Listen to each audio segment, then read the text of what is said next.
اب آپ کو بتائیں کہ مریم نواز نے عمران خان پر کڑی تنقید کی۔ اسلام آباد میں ورکرز کنونشن سے دھواں دھار خطاب کیا، کہتا تھا تالی ایک ہاتھ سے نہیں بجتی، اسے تالی بجانے کے لیے دوسرا ہاتھ نہیں مل رہا، اب یہ تالی نہیں بجے گی، تمہاری 2018 والی سلیکشن کمیٹی ٹوٹ چکی، سلیکٹرز اب گھر جا چکے، بابا رحمتیں قوم کے لیے بابا زحمتیں بن گیا۔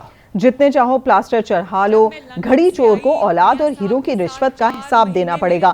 جب نااہلوں کی وجہ سے ملک نیچے جاتا ہے تو پھر نواز شریف کو آوازیں دی جاتی ہیں۔ اسحاق ڈار کو IMF سے مذاکرات نہیں کرنے دینے چاہیے تھے، بلکہ جو شخص ملک کو گروی رکھ کر گیا اسے IMF کے سامنے لا کر بٹھانا چاہیے تھا۔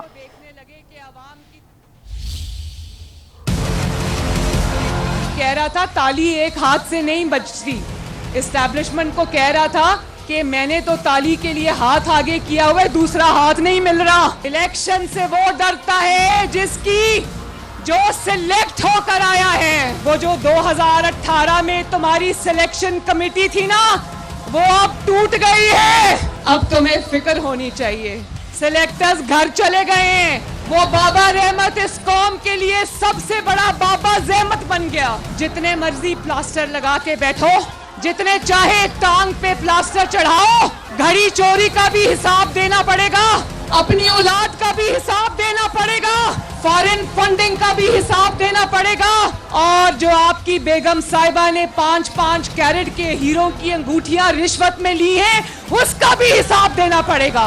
جب ملک ہچکولے کھاتا ہے، جب معیشت ہچکولے کھاتی ہے تو نواز شریف کو پکڑ کے لے آتے ہیں کہ ملک کو ٹھیک کرو، وہ دن رات لگا کے ملک کو ٹھیک کرتا ہے۔ جب نااہلوں کے ہاتھ میں ملک آتا ہے، ملک نیچے جاتا ہے، تو پھر نواز شریف کو آوازیں دیتے ہیں کہ آؤ اور ملک کو ٹھیک کرو۔ اسحاق ڈار صاحب کو چاہیے تھا IMF کے ساتھ نیگوشیٹ نہ کرتے۔ جو شخص IMF کے ہاتھوں اس ملک کو گروی رکھ کر گیا، جو عوام کی تباہی کا IMF کا معاہدہ کر کے آرام سے جا کے زمان پاک میں چھپ کر بیٹھا، اس کو لاتے، اس کو کہتے IMF سے مذاکرات کرو۔